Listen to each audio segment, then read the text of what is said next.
नमस्कार मित्रांनो, स्वागत आहे तुमचं मराठी टेक मित्र आपल्या यूट्यूब चॅनलमध्ये. संजय गांधी निराधार योजना तसेच श्रावण बाळ निवृत्ती वेतन योजना या दोन्ही योजनेचे पैसे लाभार्थ्याच्या खात्यावर लवकरच जमा होणार आहेत. परंतु त्यांना हे पैसे जमा होण्यासाठी एक काम करावे लागणार आहे. अन्यथा त्यांचे पैसे त्यांच्या बँक खात्यावर जमा होणार नाहीत. यापूर्वी आपण पाहिलं होतं की इथून पुढे जे आहेत ते संजय गांधी निराधार योजना असेल किंवा श्रावण बाळ योजना असेल, याचे पैसे लाभार्थ्याच्या खात्यावर डीबीटीद्वारे वर्ग करण्यात येणार आहेत. आता त्यासंबंधीच महत्त्वपूर्ण असा जी-आर निर्गमित करण्यात आलेला आहे. त्यामध्ये सांगण्यात आलेले आहे की किती लाभार्थी यासाठी पात्र असणार आहेत आणि त्यांना पैसे कधी वर्ग केले जाणार आहेत. 19 डिसेंबर 2024 रोजी हा जी-आर निर्गमित करण्यात आलेला आहे. संजय गांधी निराधार अनुदान योजना व श्रावण बाळ सेवा राज्य निवृत्ती वेतन योजना या योजनेतील लाभार्थ्यांना अर्थसहाय्याचे वितरण डीबीटी पोर्टलद्वारे करण्याबाबत.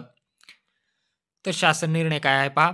या स्तरावरून दिनांक 19/12/2024 पर्यंत डीबीटी पोर्टलवर ऑनबोर्ड झालेल्या लाभार्थ्याची संख्या 27,15,796 इतकी आहे. त्या अनुषंगाने डीबीटी पोर्टलवर ऑनबोर्ड आधार व्हॅलिडेट न झालेल्या लाभार्थ्यांना माहे डिसेंबर 2024 व जानेवारी 2025 चे अर्थसहाय्य डीबीटी पोर्टल मार्फत करण्याचा शासनाने निर्णय घेतला आहे. तसेच ऑनबोर्ड नसलेल्या लाभार्थ्यांना पूर्वीच्याच पारंपरिक पद्धतीने बीम्स प्रणालीद्वारे अर्थसहाय्य वितरित करण्यात येणार आहे.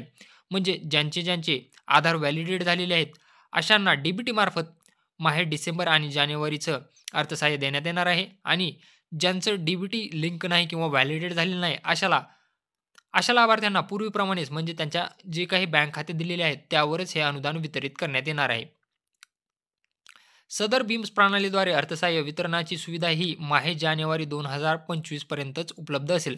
म्हणजे ज्यांचं आधार डीबीटीसाठी लिंक नाही त्यांच्यासाठी जानेवारी 2025 हा शेवटचाच त्यांना हप्ता मिळू शकतो. त्यानंतर जे इथून पुढचे हप्ते असतील ते डीबीटी मार्फत वर्ग करण्यात येणार आहेत. त्यामुळं लवकरात लवकर तुम्हाला आधारला डीबीटीसाठी लिंक करून घ्यायचं आहे. म्हणजे तुमचं बँक अकाउंट डीबीटीसाठी लिंक करून घ्यायचं आहे.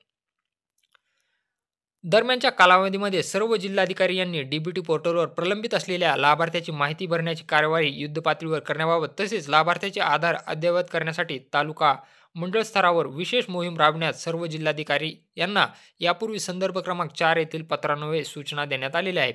दिनांक 19/12/2024 पर्यंत ऑनबोर्ड झालेल्या संजय गांधी निराधार अनुदान योजनेतील लाभार्थ्याची संख्या 12,36,425 इतकी आहे. तर श्रावण बाळ सेवा राज्य निवृत्ती वेतन योजनेतील लाभार्थ्याची संख्या 14,79,366 इतकी असून अशा एकूण 27,15,791 लाभार्थ्यांना डिसेंबर 2024 या महिन्याचे अर्थसहाय्य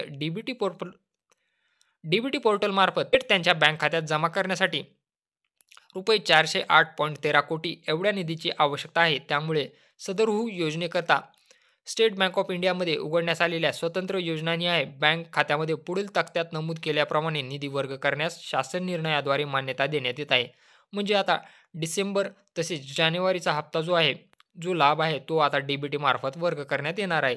परंतु ज्यांचं आधार व्हॅलिडेट झालेलं नाही त्यांच्यासाठी जानेवारी 2025 हा शेवटचा महिना असेल. त्यानंतर त्यांना डीबीटीद्वारेच पैसे वर्ग करण्यात येतील. त्यामुळे लवकरात लवकर जानेवारी 2025च्या अगोदर तुमचं बँक पासबुक हे डीबीटीसाठी लिंक करून घ्या. अन्यथा तिथून पुढील जे लाभ असतील ते तुम्हाला मिळणार नाहीत. तर असं हे महत्त्वपूर्ण अपडेट होतं. या जी-आरची लिंक तुम्हाला आपल्या टेलिग्राम चॅनलवरही मिळून जाईल. आपल्या टेलिग्रामची लिंक तुम्हाला डिस्क्रिप्शन बॉक्समध्ये दिलेली आहे. टेलिग्रामवर आपण येणाऱ्या वेगळ्या शासनाच्या योजना तसेच महत्त्वपूर्ण जी-आर शेअर करत असतो. त्यामुळं टेलिग्राम चॅनलला जॉईन करायला विसरू नका. तसेच आपले चॅनल सबस्क्राईब करा. बेल आयकॉनला प्रेस करायला विसरू नका.